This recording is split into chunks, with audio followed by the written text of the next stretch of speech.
آج کی گفتگو کے حوالے سے، موضوع کے حوالے سے آپ اچھی طریقے سے جانتے ہیں کہ آج کا موضوع سولیوشن آف ڈس اپوائنٹمنٹ یعنی مایوسی کا علاج۔ اس وقت ہم دیکھ رہے ہیں کہ بہت ساری وجوہات کی بنیاد پر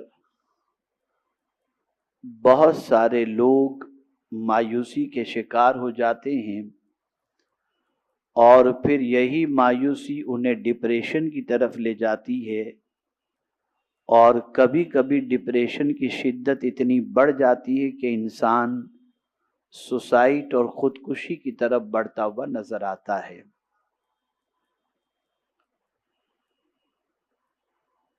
مایوسی کے اسباب کیا ہوتے ہیں؟ آدمی کس وجہ سے مایوس ہوتا ہے اسے بھی تھوڑا سا سمجھنا ضروری ہے، تاکہ آپ ان چیزوں کو ذہن میں رکھتے ہوئے خود ہی غور کریں کہ کہیں ان وجوہات میں سے کوئی ایک وجہ تو ہمارے ساتھ نہیں ہے اور ہم بھی تو اس کے شکار نہیں ہیں۔ اگر اللہ نہ کرے، صدبار نہ کرے، کوئی ایسی چیز آپ کی زندگی میں یا سوچ میں ہے، اور میں یقین کے ساتھ کہتا ہوں کہ میکزیمم لوگوں کی سوچ اور ان کے دماغ کے اندر یہ بات ہے اور رہتی ہے، تو انہیں گھبرانے کی ضرورت نہیں۔ میں قرآن کی روشنی میں انشاءاللہ العظیم مایوسی سے نکلنے کا علاج آپ کے سامنے پیش کرنے کی سعادت حاصل کروں گا۔ انسان کب مایوس ہوتا ہے اور نا امید کب ہو جاتا ہے؟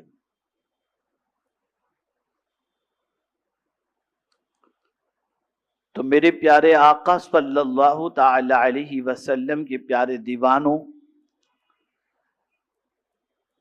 جو وہ چاہتا ہے ویسا کچھ نہیں ہوتا تو انسان مایوس ہو جاتا ہے۔ مثال کے طور پر ایک طالب علم امتحان دیتا ہے اور اس کی امید ہوتی ہے کہ میرے پرسنٹیج اتنے آنے چاہیے تاکہ میں فردر ایجوکیشن کے سلسلے میں کچھ اچھی طریقے سے کوئی ڈگری حاصل کر سکوں، لیکن نتیجہ اس کی چاہت کے خلاف جب آ جاتا ہے یا اس کی منشا کے خلاف جب آ جاتا ہے تو وہ مایوس ہو جاتا ہے۔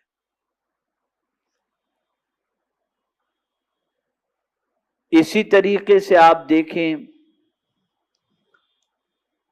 کہ انسان مالی تنگی کی وجہ سے بھی مایوس ہو جاتا ہے کہ جب وہ صبح سے لے کر رات تک محنت کرتا ہے اور وہ یہ چاہتا ہے کہ اس کی محنت کے عوض کے اندر اسے اتنی رقم مل جائے، لیکن اس کی خواہش کے مطابق اس کو اتنی رقم نہیں مل پاتی، اور کبھی کبھی ایسا ہوتا ہے کہ مہینوں تک انسان کو ملازمت بھی نہیں مل پاتی، اور کبھی ایسا ہوتا ہے کہ جو مال اس نے کاروبار میں لگایا وہ بھی ختم ہو جاتا ہے اور انسان بالکل صفر ہو جاتا ہے۔ جیسا کہ کل ہی کی بات ہے کہ میں جب اپنے گھر سے نکل رہا تھا تو میری بلڈنگ کے نیچے مجھے ایک صاحب ملے اور انہوں نے اپنے بچے کے دیوالیہ ہونے کی بات مجھ سے کہی کہ میرے بچے کے اتنے پیسے فلاں نے ڈبا دی اور فراڈ کیا، جس کی وجہ سے بچہ کسی حد تک ڈپریشن کے اندر جاتا ہوا دکھائی دیتا ہے۔ تو یہ وجہ ہوتی ہے جس کے سبب سے انسان مایوس ہو جاتا ہے اور سوچتا ہے کہ اب میری زندگی کے اندر کبھی کوئی بھلائی آنے والی ہی نہیں ہے، یا میں زندگی میں کبھی کچھ اچھا کر ہی نہیں سکوں گا۔ مسلسل بہت ساری چیزوں میں ناکامی کی بنیاد پر، چاہے وہ تجارت ہو یا تعلیم ہو، جب وہ اپنی طبیعت کے مطابق اور خواہش کے مطابق نتائج نہیں پاتا تو مایوسی کا شکار ہو جاتا ہے۔ اسی طریقے سے بڑھاپے کی وجہ سے انسان مایوس ہوتا ہے کہ میں بوڑھا ہونے جا رہا ہوں، میرے پاس تو بڑھاپے کی زندگی کے لیے کوئی پیسہ ہی نہیں ہے، کچھ بینک بیلنس ہی نہیں ہے، بچہ بھی بڑھاپے میں توجہ نہیں دیتا، تو اب انسان مایوس ہو جاتا ہے اور وہ سوچتا ہے کہ یہ زندگی خود میرے اوپر ایک بوجھ بنتی ہوئی جا رہی ہے۔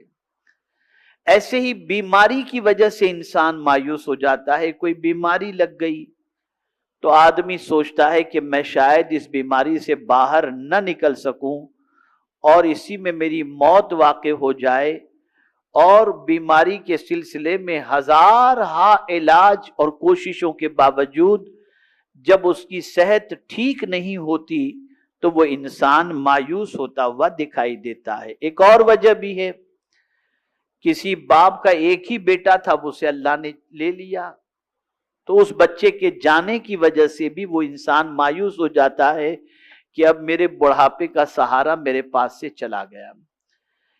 اور ایک خاص وجہ جو ہوتی ہے مایوس ہونے کی وہ یہ ہے کہ انسان جب بڑے بڑے گناہ کر لیتا ہے، ان بڑے بڑے گناہ کرنے کی وجہ سے انسان کی طبیعت میں یہ بات بیٹھ جاتی ہے کہ اب مجھے کہاں اللہ معاف کرے گا، میں نے تو کوئی گناہ میں کسر ہی نہیں چھوڑی، جتنے بھی دنیا میں گناہ ہو سکتے تھے سب معاذ اللہ میں نے کر لیے، اور انسان پھر مایوس ہو کر سوچتا ہے کہ اب کیا میں نیکی کروں، میرے پاپ تو اتنے ہیں کہ اس کی وجہ سے میرے سدھار کی کوئی امید ہی نہیں ہے اور میری معافی کی کوئی امید نہیں ہے۔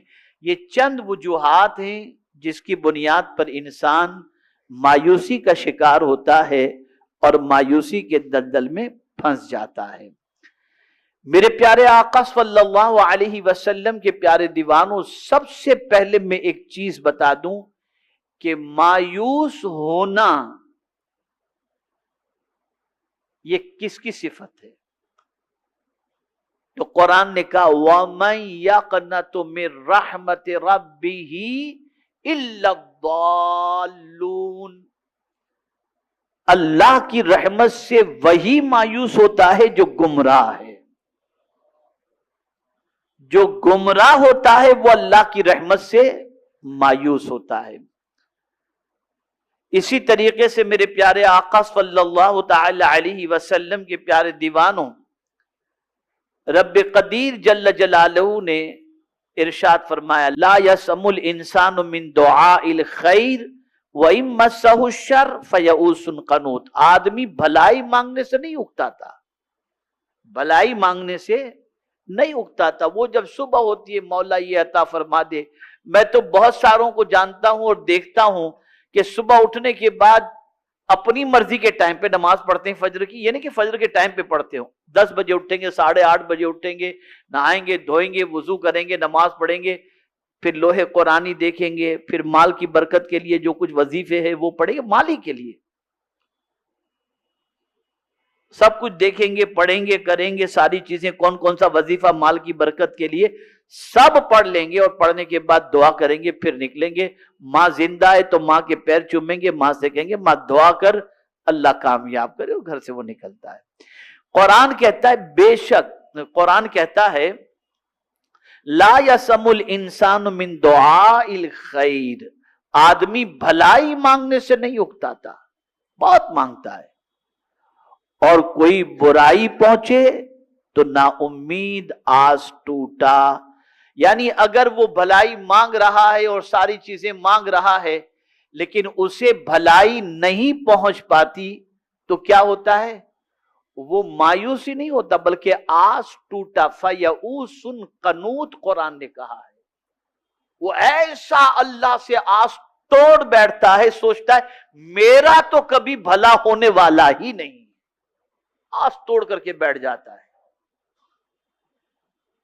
میرے پیارے آقا صلی اللہ تعالی علیہ وسلم کے پیارے دیوانوں، اب تھوڑا سا ذہن آپ کا بنانے کی میں کوشش کروں، انبیاء کرام علیہم الصلاۃ والتسلیم کی حیات طیبہ اٹھا کر کے آپ دیکھیں، تو میں یہ سمجھتا ہوں کہ جتنے ابتلا اور امتحان سے انبیاء کرام علیہم الصلاۃ والتسلیم گزرے ہیں، اتنا انسان اس امتحان سے، عام انسان اس امتحان سے نہیں گزرا.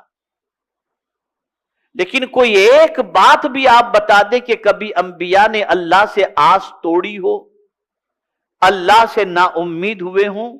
کبھی بھی نہیں. اب وجہ کیا تھی؟ آج مسلمان مایوس کیوں ہوتا ہے اور اولیاء کرام اولیاء کرام رضوان اللہ تعالی علیہم اجمعین اور انبیاء کرام علیہم الصلاۃ والتسلیم مایوس کیوں نہیں ہوتے تھے؟ تو اس کی سب سے بڑی وجہ ایک یہ تھی کہ وہ اپنے رب کی قدرت کے بارے میں جانتے تھے. اب مجھے آج آپ کو جو سمجھانا ہے نا، وہ صرف رب کے بارے میں. آپ کہتے ہیں نا آپ کس کے بندے ہیں؟ ہمارا رب تو اللہ. یہ رب کا معنی کیا ہوتا ہے؟ تھوڑا اسے سمجھو.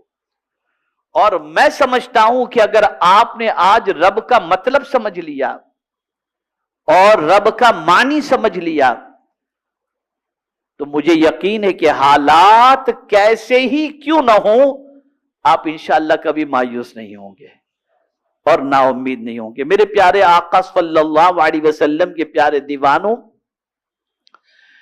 میں نے جس آیت کی تلاوت کا شرف حاصل کیا اس میں رب قدیر ارشاد فرماتا ہے، ان الذین قالوا ربنا اللہ، بے شک وہ جنہوں نے کہا ہمارا رب اللہ ہے.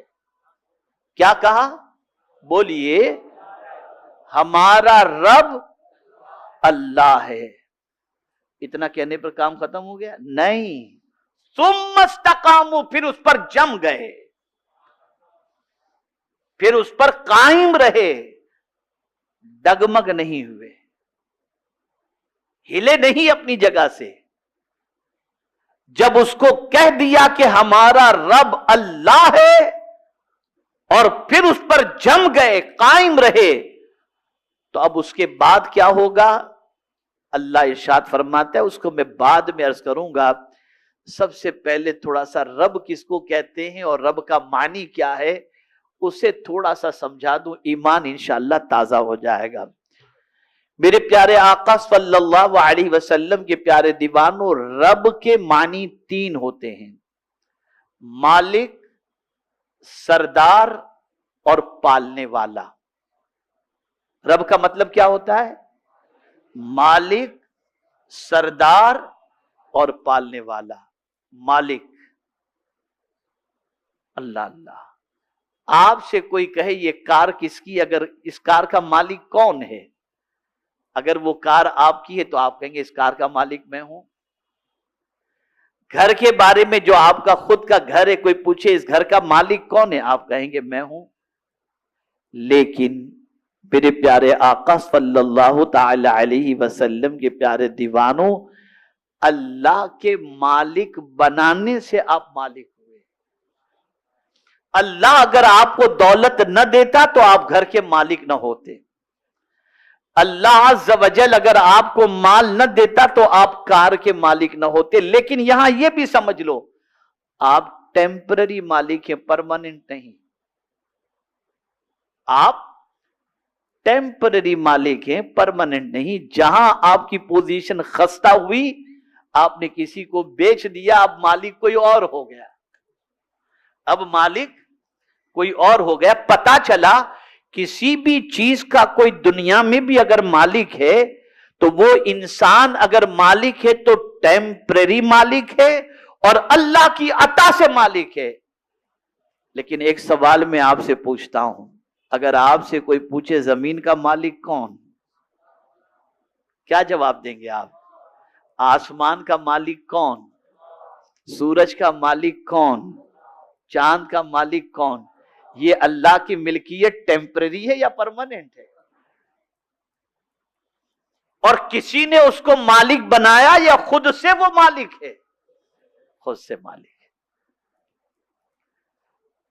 تو رب کا معنی ہوتا ہے مالک. ایک معنی ہوتا ہے مالک. میرے پیارے آقا صلی اللہ تعالی علیہ وسلم کے پیارے دیوانوں، وہ جسے چاہے جب تک چاہے مالک بنا دے اور جب چاہے اس سے وہ چھین لے. کوئی انسان کسی چیز کا پرماننٹ نہ مالک ہے نہ خود سے مالک ہے. اگر مالک ہونا کما حق ہو، اگر کسی کی صفت ہے تو مصطفیٰ جان رحمت صلی اللہ علیہ وسلم کے رب کی اور ہمارے رب کی اللہ عز و جل کی صفت ہے مالک ہونا. میرے پیارے آقا صلی اللہ تعالی علیہ وسلم کے پیارے دیوانوں، اور یہ مالک ہونے کے ساتھ ساتھ ہمیشہ کے لیے مالک رہنا، یہ بھی اللہ عز و جل کی صفت مبارکہ ہے.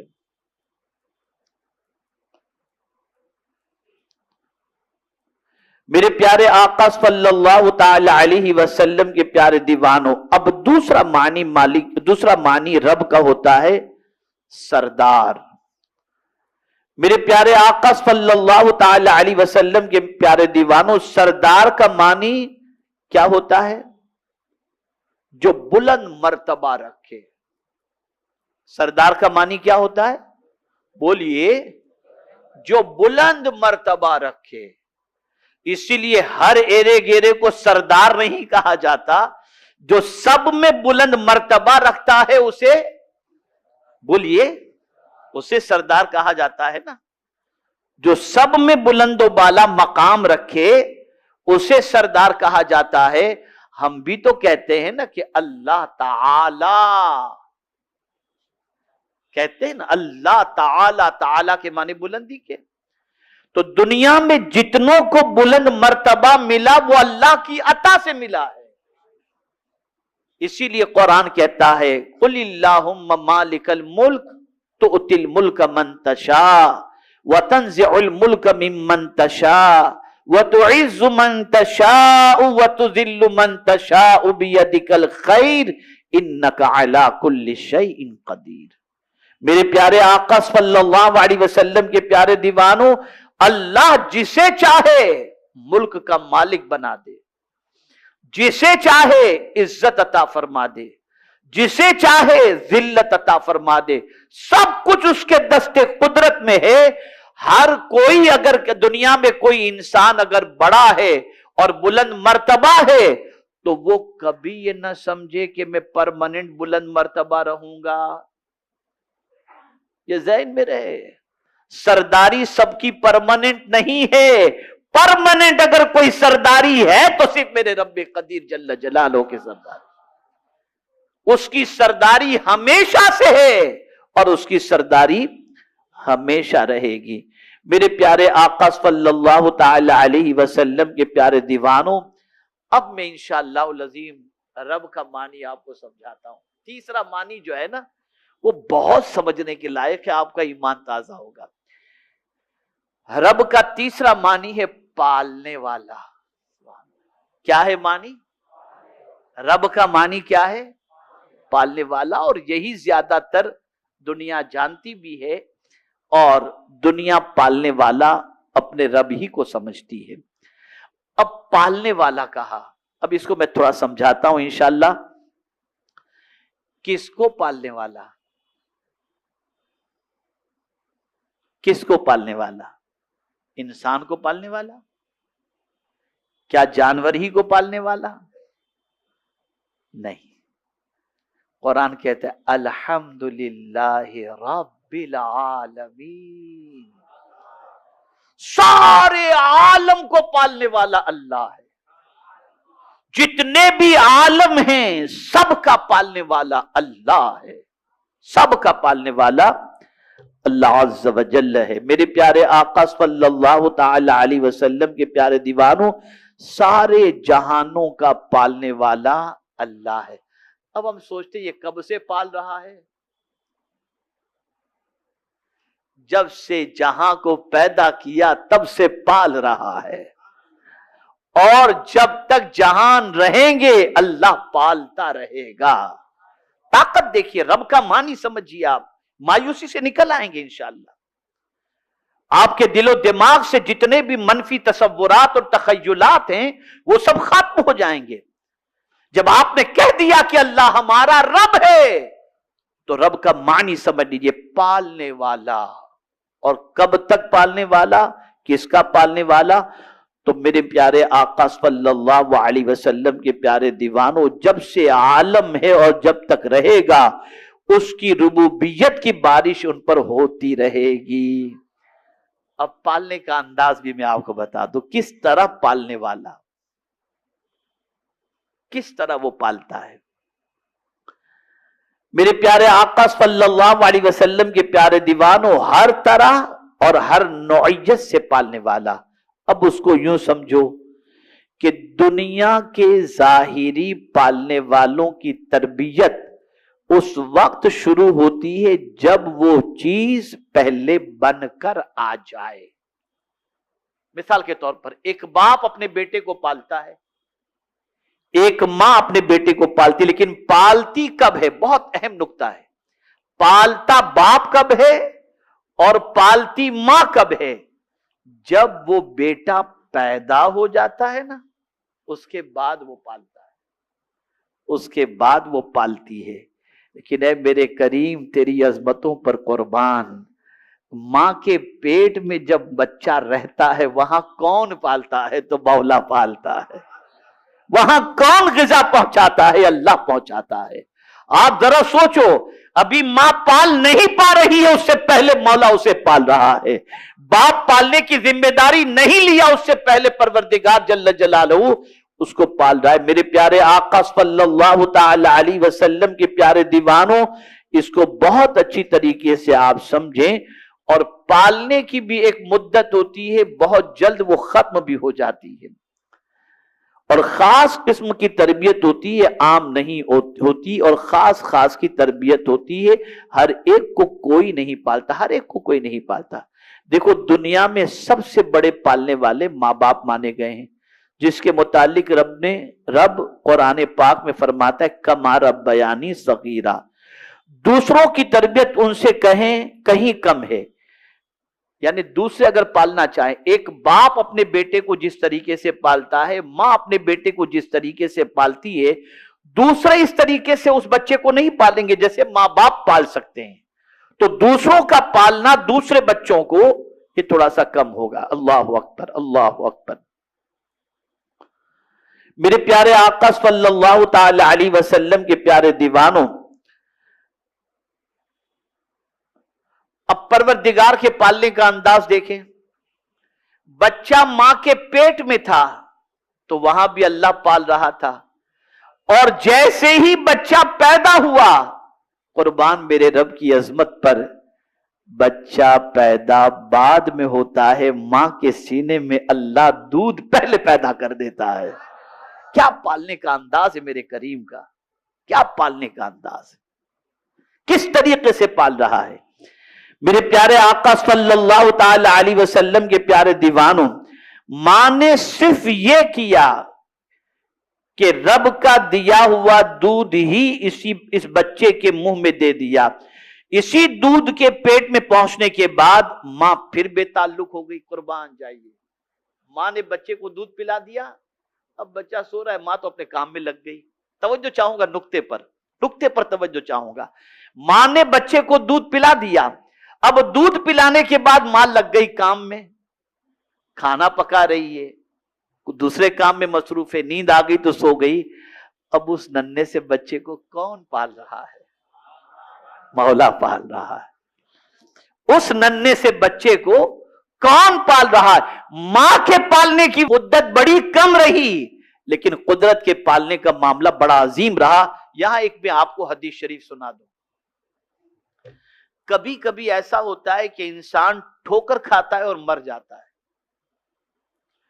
اور کبھی انسان 10ویں منزلے سے نیچے گرتا ہے اور کچھ بھی نہیں ہوتا۔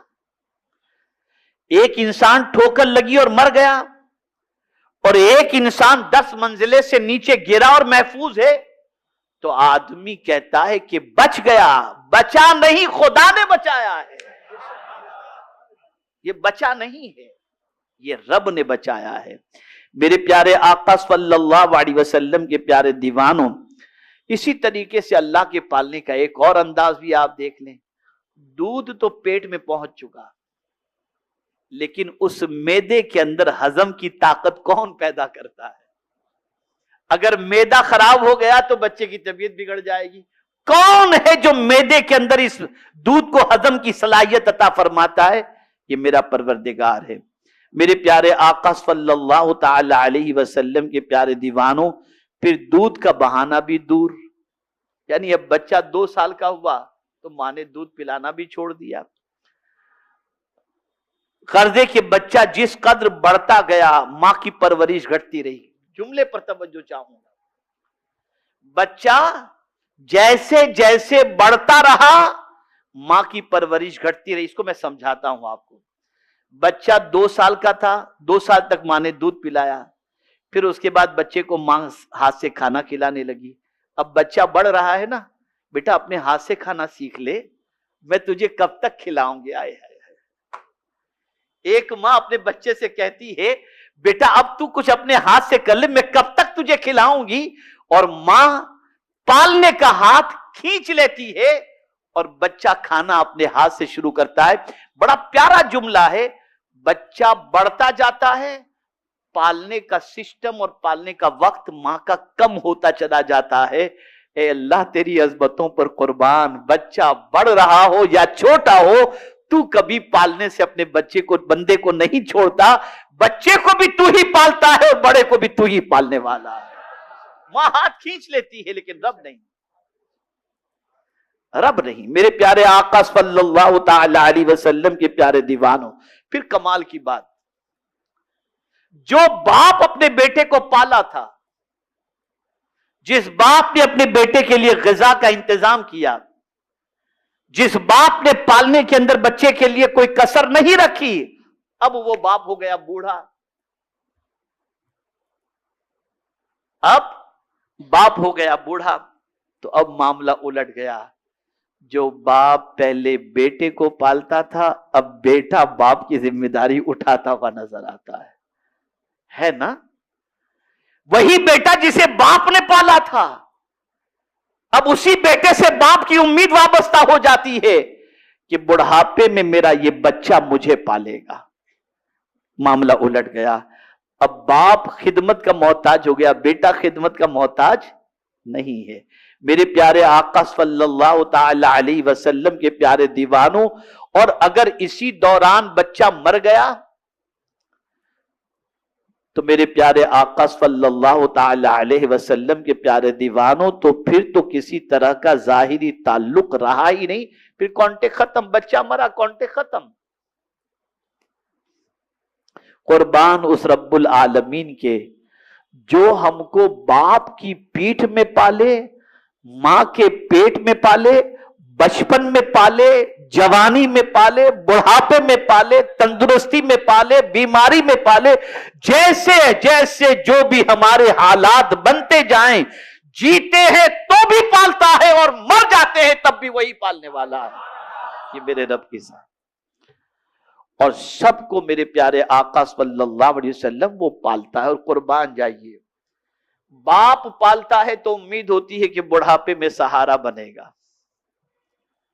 ماں پالتی ہے تو اس کی امید ہوتی ہے، اور کبھی کبھی تو معاوضہ بھی باپ مانگتا ہے اور ماں مانگتی ہے.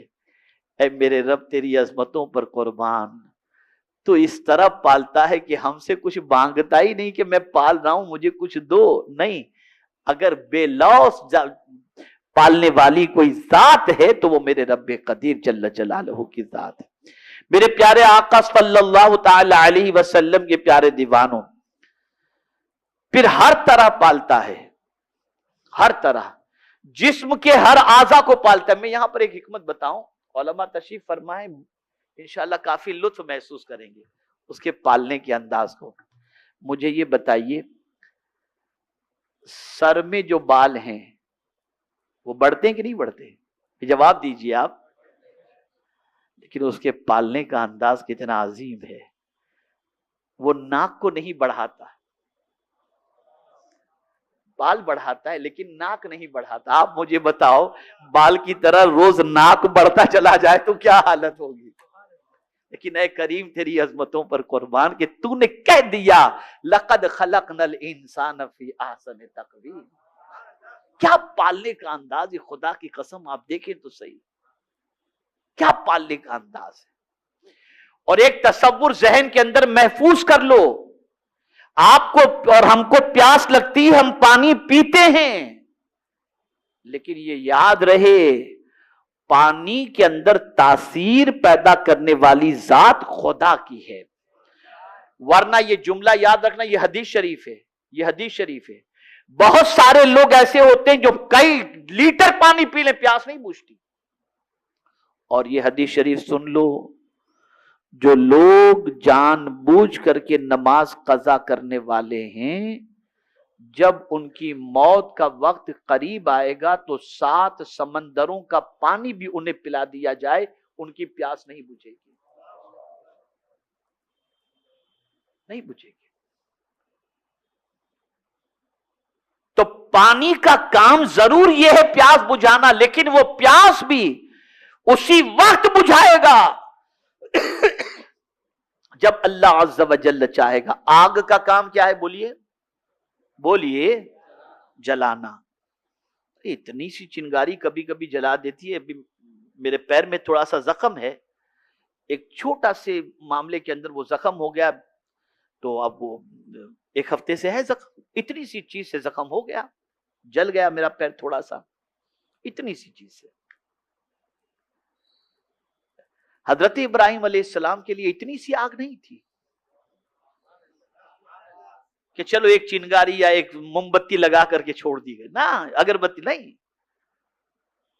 آگ کا کنواں اگر کہا جائے تو غلط نہ ہوگا، تیار کیا گیا.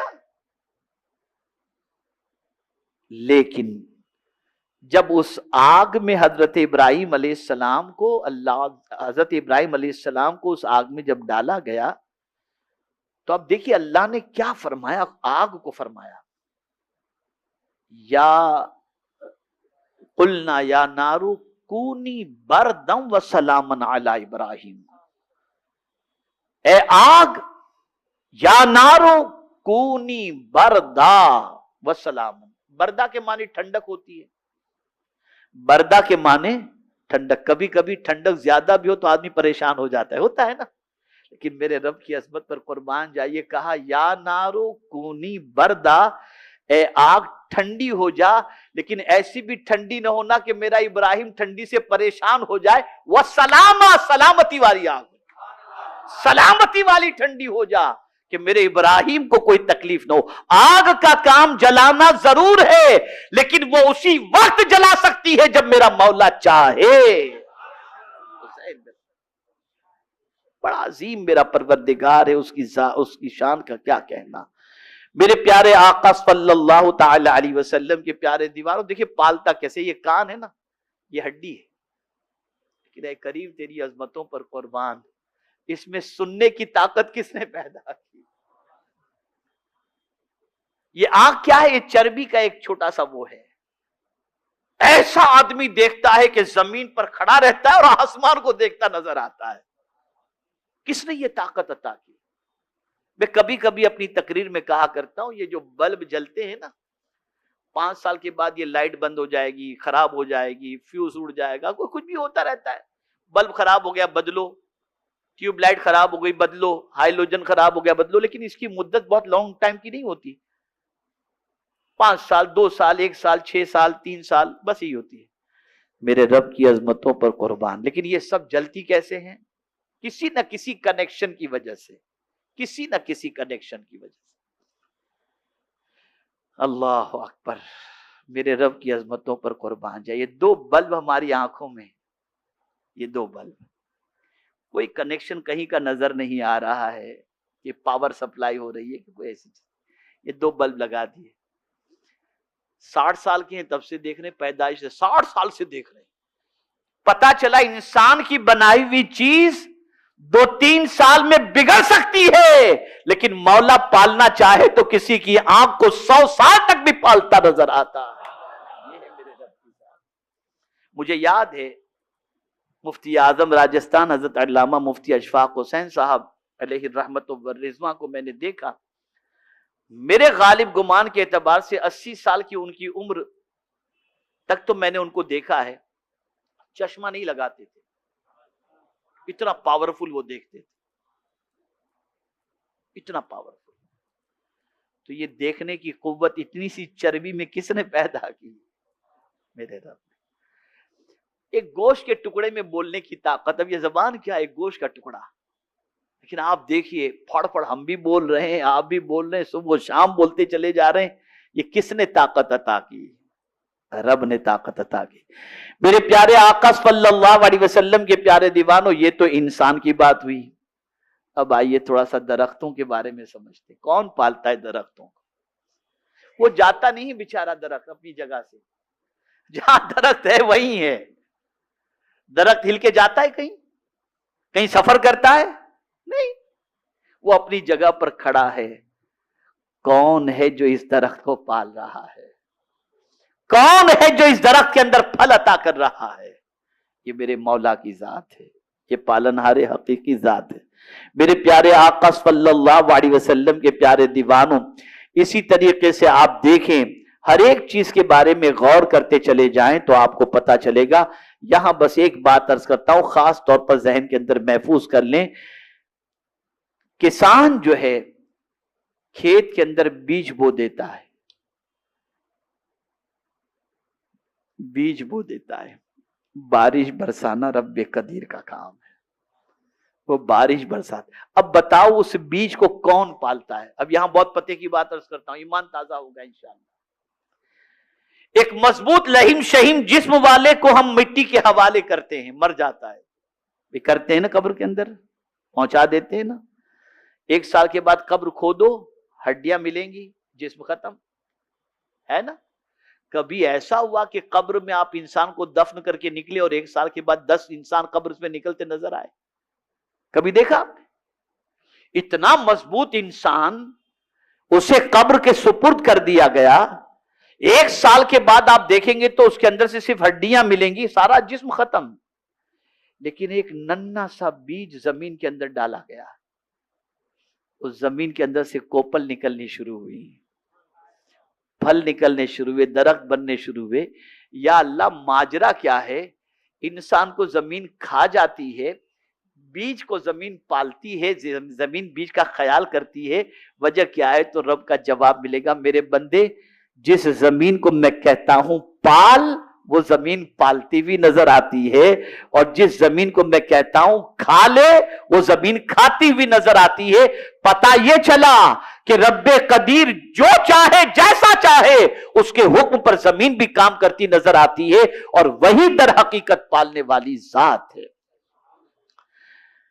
میرے پیارے آقا صلی اللہ تعالی علیہ وسلم کے پیارے دیوانوں، انسان کو رب قدیر جل جلالہ نے حرکت کرنے کی بھی طاقت دی اور کمانے کی بھی. انہیں حکم دیا گیا کہ تم کو درختوں اور جانوروں کی طرح بغیر کمائے روزی نہ ملے گی، وہ مجبور ہیں اور تم مختار.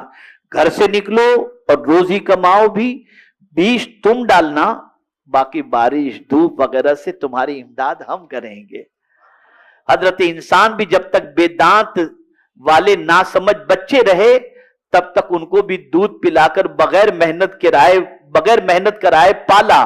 غرض کے ہر طرح پالنے والا اگر کوئی ہے تو اللہ عز و جل ہے. بڑے ہو گئے، محنت کرو. بچے تھے، پالتا اللہ تھا. آج بھی پالتا اللہ ہی ہے، لیکن جب تم محنت کے قابل بن گئے تو محنت کرو، مزدوری کرو، محنت کرو اور کمانے کی کوشش کرو. یہ مختصر سی بات رب کے بارے میں میں نے آپ کو بتائی تو پتہ چلا ہمارا پالنے والا رب بہت عرف و اعلیٰ ہے، بہت عرف و اعلیٰ ہے. اب جب ہم یہ سمجھ گئے کہ ہم جس کے بندے ہیں وہی ہمارا رب ہے، وہ اللہ، اور اس کو ہم رب کہتے ہیں، تو پھر مایوس ہونے کی کیا ضرورت ہے؟ پھر مایوس کیوں ہوتے ہو؟ میرے پیارے آقا صلی اللہ علیہ وسلم کے پیارے دیوانوں، اب ایک اور بات عرض کر دوں.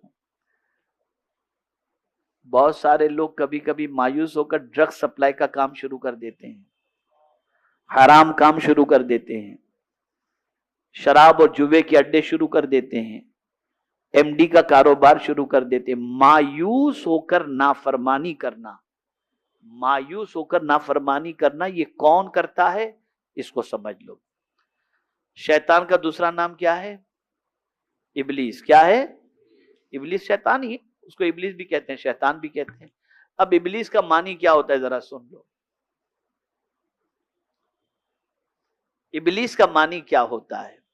میرے پیارے آقا صلی اللہ تعالی علیہ وسلم کے پیارے دیوانوں، ابلیس کا اسم ذات عبرانی لفظ ہے، مگر اہل عرب اسے بلد سے ماخوذ کہتے ہیں، جس کے معنی نا امید ہونے کے ہیں۔ چونکہ ابلیس کو اللہ سے کوئی امید نہیں رہی، اس لیے اسے ابلیس کہا گیا۔ ابلیس کو اللہ سے کوئی امید نہیں رہ گئی، اس لیے اسے ابلیس کہا گیا۔ یہاں یہ بھی فرمایا گیا ہے کہ نا امید ہو کر نافرمانی میں گرفتار ہو جانا، اس کو کہتے ہیں ابلیس۔ اب اگر کوئی مومن اللہ سے مایوس اور نا امید ہو جاتا ہے تو اس میں اور ابلیس کے اندر کوئی فرق نہیں۔ تو اب میں آپ سے پوچھنا چاہتا ہوں، جس اللہ کے ہم بندے ہیں وہ اللہ کیسا پالنے والا ہے، پھر مایوس ہونے کی کیا ضرورت؟ اب اگر کوئی شخص یہ کہتا ہے ان الذین قالوا ربنا اللہ ثم استقاموا، تو اب ہوتا کیا ہے؟ یعنی اللہ ہمارا رب ہے یہ کہا اور پھر اس پر قائم رہا، تو اب مولا کا کرم دیکھیے کیا ہوتا ہے۔ مولا فرماتا تتنزل علیہم الملائکہ، ان پر فرشتے اترتے ہیں۔ ان پر کون اترتے ہیں؟ فرشتے اترتے ہیں۔ اور اللہ فرماتے ہیں اللہ تخافوا ولا تحزنوا، اور نہ ڈرو اور نہ غم کرو۔ پتا چلا جو لوگ اللہ کو رب ماننے کے بعد اس پر قائم رہتے ہیں تو ان کی مدد کے لیے اللہ فرشتوں کو نازل فرماتا ہے اور فرماتا ہے تمہیں کوئی ڈرنے کی ضرورت نہیں، کوئی خوف کرنے کی ضرورت۔ اور صرف یہی نہیں بلکہ آگے فرماتے ہیں وَابْشِرُوا بِالْجَنَّةِ الَّتِي كُنْتُمْ تُوعَدُونَ، اور خوش ہو اس جنت پر جس کا تمہیں وعدہ کیا جاتا تھا۔ یعنی اگر تم اللہ کو رب ماننے کے بعد اس پر قائم رہتے ہو اور اس کو رب ماننے کے بعد مایوس نہیں ہوتے تو اللہ عز و جل تمہاری مدد کے لیے فرشتے بھی نازل فرمائے گا اور ارشاد ہوگا غم نہ کرو، ڈرو نہیں، اور تمہارے لیے اس جنت کی بشارت ہے جس کا تم سے وعدہ کیا گیا تھا۔ یہاں سے یہ بات واضح طور پر سمجھ میں آئی کہ جو مومن ہوتا ہے وہ اللہ کی رحمت سے کبھی مایوس نہیں ہوتا۔ حالات کیسے بھی ہوں، کتنے ہی برے کیوں نہ ہوں، اللہ کی رحمت سے کبھی مایوس نہیں ہونا چاہیے۔ وجہ کیا ہے؟ اس لیے کہ اللہ کی شان بہت عرف و اعلیٰ ہے، وہ سارے جہاں کا پالنے والا ہے، ہمارا بھی وہی پالنے والا ہے، وہی راستے نکالے گا اور وہی ہماری مدد بھی فرمائے گا۔ جب ایک بندے کا یقین اپنے رب پر اتنا پختہ ہو جائے تو پھر وہ مایوس کیسے ہوگا؟ اب آخری بات عرض کر دوں، کثرت گناہ کی وجہ سے انسان مایوس ہوتا ہے، تو مولا نے پہلے کہہ دیا 24 گھنٹے توبہ کے دروازے کھلے ہیں، معافی مانگ لو، دروازہ بند نہیں ہے، 24 آور توبہ کے دروازے کھلے ہوئے ہیں، مانگ لو۔ اور پھر قربان جائیے اس آیت کریمہ کے اس جملے پر قل آیا ہے۔ اللہ اپنے محبوب سے فرماتے ہیں قل، میرے محبوب آپ کہہ دیں۔ کن سے کہہ دیں؟ کن سے کہہ دیں؟ یا عبادی الذین اسرفوا، اے میرے بندو، گنہگار کو، سیاہکار کو، نافرمان کو، ان کے بارے میں اللہ کہتا ہے میرے محبوب ان سے کہہ دو کہ اے میرے بندو، یا عبادی الذین اسرفوا علی انفسہم لا تقنطوا من رحمت اللہ، اللہ کی رحمت سے نا امید مت ہو جاؤ، نا امید مت ہو جاؤ۔ تو میرے پیارے آقا صلی اللہ علیہ وسلم کے پیارے دیوانوں، جو رب ہمیں ماں کے شکم کے اندر، ماں کے رحم کے اندر ہماری پرورش فرماتا ہے، جو پروردگار ہر عمر میں ہماری پرورش فرماتا ہے، اس رب پر پورا یقین کامل رکھو اور اس سے کبھی نا امید مت ہو جانا۔ حالات کیسے بھی بنے، ہمارا رب بہت طاقت والا ہے، بہت قوت والا ہے، وہ جس طرح چاہے راستے پیدا فرما دے اور ہمیں منزل مقصود تک پہنچا دے۔ بس ایک آخری بات عرض کر دوں، آخری دوبارہ میں نے کہہ دیا، بات یاد آ گئی۔ حضرت موسیٰ علیہ السلام بھی دریا میں تشریف لے گئے، اور فرعون بھی حضرت موسیٰ علیہ السلام کا پیچھا کرتے ہوئے دریا میں گیا، لیکن موسیٰ علیہ السلام کو راستہ مل گیا اور فرعون غرق ہو گیا۔ موسیٰ علیہ السلام کو راستہ مل گیا اور فرعون غرق ہو گیا۔ معاملہ کیا ہے؟ گئے تو دونوں انسان ہی تھے، لیکن ایک کے لیے راستہ بن گیا، دوسرا غرق ہو گیا۔ بس توجہ چاہوں گا، زندگی بھر یاد رکھنا، فرعون کو راستے پر بھروسہ تھا اور موسیٰ علیہ السلام کو اللہ پر بھروسہ تھا۔ تو جب کوئی اللہ پر بھروسہ کر لے تو اللہ دریا میں بھی راستے پیدا فرما دیتا ہے۔ اپنے رب سے یہ امید رکھو، اپنے رب پر کامل توکل رکھو، کبھی بھی مایوس ہو کر شراب پینا، جوا کھیلنا، یہ کرنا وہ کرنا کبھی مت جاؤ۔ وہ قادر مطلق ہے، وہ جب چاہے جس طرح سے چاہے اپنے بندے کی ضرورتوں کو پوری فرما دے۔ اللہ ہم سب پر کرم کی نظر فرمائے۔ وما علینا الا البلاغ المبین۔ السلام علیکم ورحمۃ اللہ وبرکاتہ۔